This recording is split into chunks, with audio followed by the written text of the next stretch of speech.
بسم اللہ الرحمن الرحیم۔ بسم اللہ الرحمن الرحیم۔ اللہم صلی علی محمد وعلی آل محمد۔ اللہم صلی علی محمد۔ علی بھائی، پہلا سوال یہ ہے کہ ہم نے بچپن سے بڑے بزرگوں سے سن رکھا ہے کہ مشرکین مکہ اللہ کو نہیں مانتے تھے۔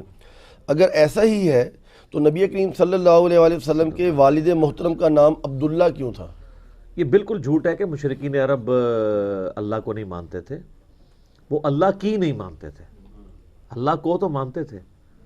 یہ کہانیاں پتہ کیوں آپ کو بچپن سے کرائی گئی ہیں؟ اس لیے کہ انہوں نے بزرگ بابوں کے ساتھ وہی شرکیہ عقیدے منسوب کر دیے جو مشرکین عرب کے تھے، اور جب ہم ان کو وہ آیات سنائیں تو وہ کہیں یہ تو بتوں کے بارے میں نازل ہوئی ہوئی ہیں، ہم تو مسلمان ہیں، ہم تو اللہ کے ماننے والے ہیں۔ سر منو تے کہانیاں پتہ نہیں، اسی خود کرا دے رہے ہیں۔ تو اس کے لیے پھر انہوں نے ایک ٹوٹکا ایجاد کیا کہ وہ کافر تو وہ اللہ کو مانتے ہی نہیں تھے، تو ہم تو اللہ کو مانتے ہیں، آپ ہمیں کیوں قرآن سناتے ہیں؟ قرآن تو کافروں کے بارے میں نازل ہوا ہے۔ استغفر اللہ واتوب الیہ۔ قرآن تو ہدی للناس ہے۔ نبی علیہ السلام حجۃ الوداع پہ جو کہہ رہے ہیں کہ قرآن پکڑو، تو اس میں کسی صحابی نے کیوں نہیں کہا یا رسول اللہ ہم نے تو کلمہ پڑھ لیا ہے، ہم نے کیوں قرآن پکڑنا ہے؟ یہ نہیں کہا۔ قرآن تو کتاب زندگی ہے قیامت تک کے لیے۔ قرآن حکیم میں یہ مضمون درجنوں جگہ پہ آیا ہے کہ اے نبی علیہ السلام ان سے پوچھو کہ یہ زمین و آسمان کس نے بنائے، تو یہ کہیں گے اللہ نے۔ ٹھیک ہے، سورہ الزخرف کے اندر بھی ہے، اسی طریقے سے سورہ العنکبوت کے اندر ذرا ڈیسائسو ہے وہ آیات، پارہ نمبر یہ 21 کے اندر، ہاں جی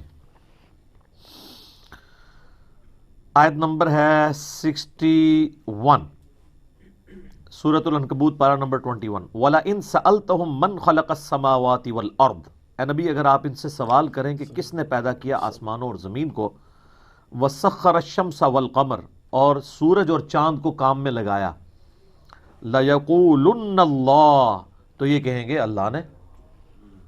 یہ مکی صورت ہے، کافروں سے سوال کرو۔ یہ صحابہ کو نہیں کہا جا رہا، کیونکہ آگے الفاظ ہے فَأَنَّا يُؤْفَكُونَ، تو پھر کہاں منہ دھرے پھیرے جاتے ہو؟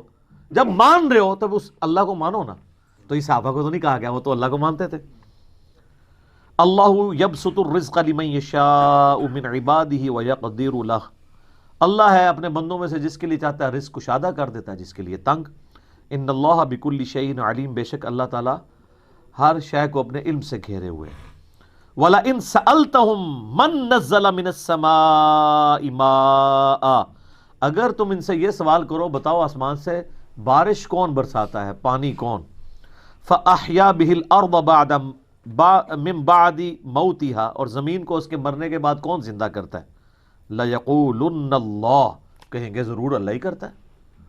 قُلِ الْحَمْدُ لِلَّهِ، تو فرماؤ الحمدللہ، بل اکثرهم لا يعقلون، لیکن اکثر لوگ عقل نہیں رکھتے۔ الحمدللہ میں جو بات سمجھانا چاہتا تھا تم سمجھ گئے کہ اللہ، تو جب اللہ ہے تو پھر اللہ کے ساتھ چھوٹے آلہہ کیوں تم نے بنائے ہوئے ہیں؟ سب کچھ کرنے والا تو وہ ایک اللہ ہے۔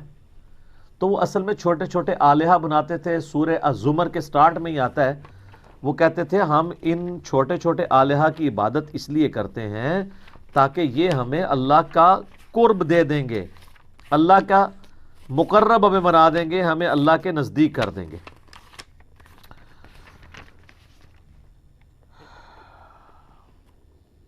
یہ تیسری آیت ہے، الا للہ دین الخالص، آگاہ ہو جاؤ خالص دین اللہ کے لیے ہے۔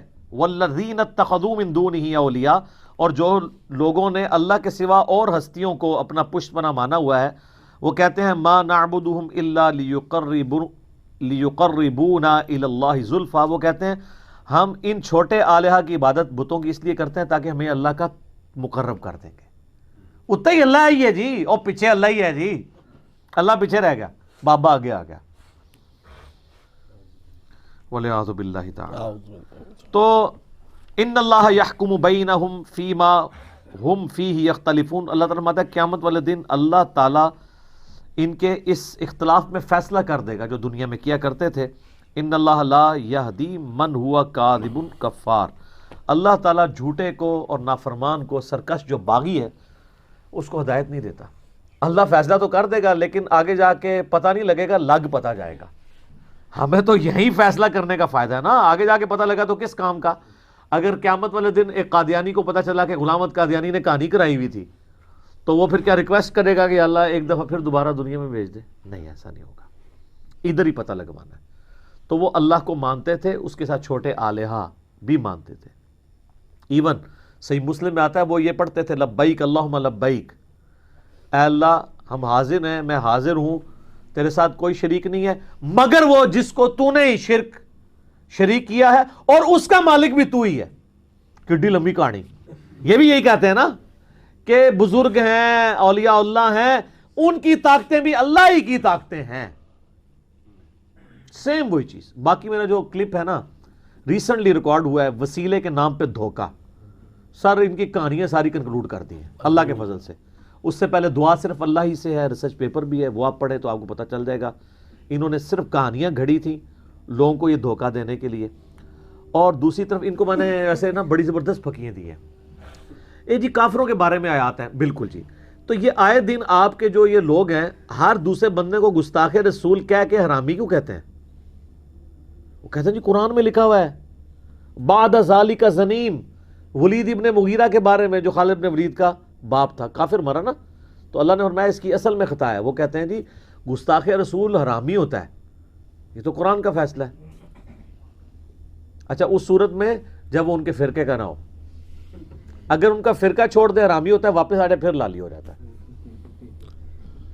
یا اقتدار میں نہ ہو، ہاں یا اقتدار میں نہ ہو، وہ ڈاڈا ہوتا ہے، وہ لالی رہتا ہے۔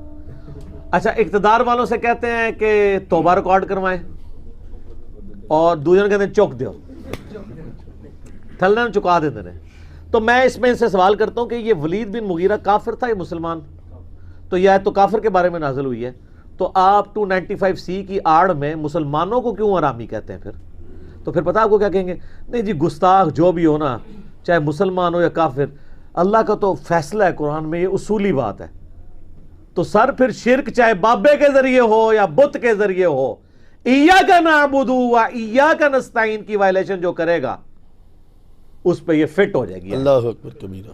اور بڑی زبردست آیت جو میں اکثر کوٹ کرتا ہوں، ادھر بھی کوٹ کر دیتا ہوں، سورۃ النمل کی آیت نمبر 63، امن یجیب المضطر اذا دعاہ، بلا بتاؤ تو کون ہے جو اضطراب میں گھرے ہوئے شخص کی فریاد کو سنتا ہے، ویکشف السوء، اور اس سے اس کی تکلیف بھی دور کر دیتا ہے، ویجعلکم خلفاء الارض، اور تمہیں زمین پر اگلوں کا خلیفہ کرتا ہے، الہ مع اللہ، کیا اللہ کے ساتھ اور الہ بھی ہے جس کی یہ کوالٹیز ہوں؟ قلیلا ما تذکرون، بہت کم ہی تم نصیحت حاصل کرتے ہو۔ اللہ تعالیٰ نے کہا جو تمہاری تکلیف دور کرے، مصیبت پریشانی میں جسے پکارتے ہو نا، ایک تو ظاہری اسباب ہے وہ تو ٹھیک ہے، وتعاونوا علی البر والتقوی ولا تعاونوا علی الاثم والعدوان، لیکن یہ غائب میں پکارنا، گویا اسے الہ مانے ہوئے ہو۔ آپ پانی مجھے پلا دیں، ٹھیک ہے، سنت ہے، قرآن میں حکم ہے، بغداد میں دفن ہے اور میں کوئی شہزاد بھائی مجھے پانی پلا دیں، پلانا ویسے کون نہیں انہوں نے، ٹھیک ہے، تو یہ پھر شرک ہو جائے گا۔ اس میں جو یہ مثال ہے نا کہ بارش اللہ برساتا ہے، ڈیوٹی فرشتوں کی ہے، لیکن مانگیں گے اللہ سے، سر یہ ایک مثال ان کے لیے کافی ہے۔ اور کس طرح کھول کھول کے آپ کو بیان کریں کہ مرنے سے پہلے اے مسلمان کر لے اس پہ غور، کتابوں کا خدا اور ہے، بابوں کا خدا اور، ٹھیک ہوگی؟ جزاک اللہ۔